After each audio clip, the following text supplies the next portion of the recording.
Once upon a midnight dreary, while I pondered, weak and weary, over many a quaint and curious volume of forgotten lore, while I nodded, nearly napping, suddenly there came a tapping, as of someone gently rapping at my chamber door.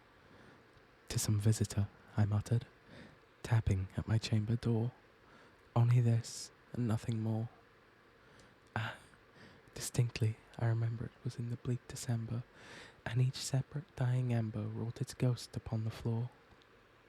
Eagerly I wished the morrow, vainly I had sought to borrow from my books a cease of sorrow, sorrow for the lost Lenore, for the rare and radiant maiden whom the angels name Lenore, nameless here forevermore. And the silken, sad, uncertain rustling of each purple curtain thrilled me, filled me with fantastic terrors never felt before, so that now, to still the beating of my heart, I stood repeating, "'Tis some visitor entreating entrance at my chamber door. Some late visitor entreating entrance at my chamber door. This it is, and nothing more." Presently my soul grew stronger, hesitating then no longer. "Sir," said I, "or madam, truly your forgiveness I implore. But the fact is I was napping, and so gently you came rapping, and so faintly you came tapping, tapping at my chamber door, that I scarce was sure I heard you. Here I opened wide the door. Darkness there, and nothing more. Deep into that darkness peering, long I stood there, wondering, fearing, doubting, dreaming dreams no mortal ever dared to dream before. But the silence was unbroken, and the stillness gave no token, and the only word there spoken was the whispered word, 'Lenore?' This I whispered, and an echo murmured back the word, 'Lenore!' Merely this, and nothing more. Back into the chamber turning, all my soul within me burning, soon again I heard a tapping somewhat louder than before. "Surely," said I, "surely that is something at my window lattice. Let me see then, what thereat is, and this mystery explore. Let my heart be still a moment and this mystery explore. 'Tis the wind, and nothing more." Open here I flung the shutter, when, with many a flirt and flutter, in there stepped a stately raven of the saintly days of yore. Not the least obeisance made he, not a minute stopped or stayed he, but, with mien of lord or lady, perched above my chamber door, perched upon a bust of Pallas just above my chamber door, perched and sat, and nothing more. Then this ebony bird beguiling all my sad fancy into smiling, by thy grave and stern decorum of countenance it wore. "Though thy crest be shorn and shaven, thou," I said, "art sure no craven, ghastly grim and ancient raven, wandering from the nightly shore. Tell me what thy lordly name is on the night's Plutonian shore." Quoth the raven, "Nevermore." Much I marvelled this ungainly fowl to hear discourse so plainly, though its answer little meaning, little relevancy bore. For we cannot help agreeing that no living human being ever yet was blessed with seeing bird above his chamber door, bird or beast upon the sculptured bust above his chamber door, with such name as Nevermore. But the raven, sitting lonely on the placid bust, spoke only that one word, as if his soul in that one word he did outpour. Nothing farther than he uttered, not a feather than he fluttered, till I scarcely more than muttered, "Other friends have flown before. On the morrow he will leave me, as my hopes have flown before." Then the bird said, "Nevermore."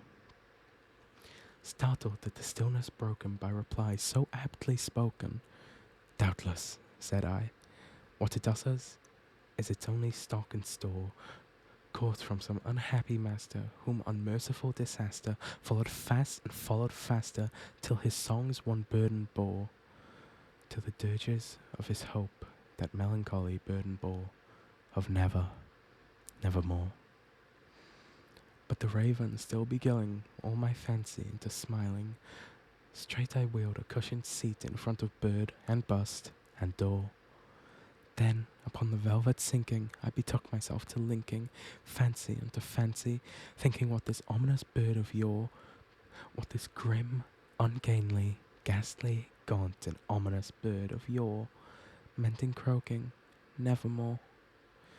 This I sat engaged in guessing, but no syllable expressing to the fowl whose fiery eyes now burned into my bosom's core. This and more I sat divining, with my head at ease reclining on the cushion's velvet lining that the lamplight gloated o'er. But whose velvet violet lining with the lamplight gloated o'er, she shall press, ah, nevermore. Then, methought, the air grew denser, perfumed from an unseen censer swung by seraphim, whose footfalls tinkled on the tufted floor. Wretch, I cried, thy Goth hath lent thee, by these angels he hath sent thee, respite, respite and a nepenthe from thy memories of Lenore. Quaff, oh quaff this kind nepenthe, and forget this lost Lenore. Quoth the raven, nevermore. Prophet, said I, thing of evil, prophet still, if bird or devil, whether tempter sent or whether tempest tossed thee here ashore, desolate yet all undaunted, on this desert land enchanted, on this home by horror haunted, tell me truly, I implore, is there balm in Gilead? Tell me, I implore. Quoth the raven, nevermore. Prophet, said I, thing of evil, prophet still if bird or devil, by that heaven that bends above us, by that God we both adore, tell this soul with sorrow laden if, within the distant Aidenn, it shall clasp a sainted maiden, who the angels name Lenore. Clasp a rare and radiant maiden, whom the angels name Lenore. Quoth the raven, nevermore. Be that word our sign of parting, bird or fiend, I shrieked, upstarting. Get thee back into the tempest and the night's Plutonian shore. Leave no black plume as a token of that lie thy soul hath spoken. Leave my loneliness unbroken. Quit the bust above my door. Take thy beak from out my heart, and take thy form from off my door. Quoth the raven, nevermore. And the raven, never flitting, still is sitting, on the pallid bust of Pallas just above my chamber door. And his eyes have all the seeming of a demon's that is dreaming, and the lamplight o'er him, streaming, throws a shadow on the floor, and my soul from out that shadow that lies floating on the floor shall be lifted, nevermore.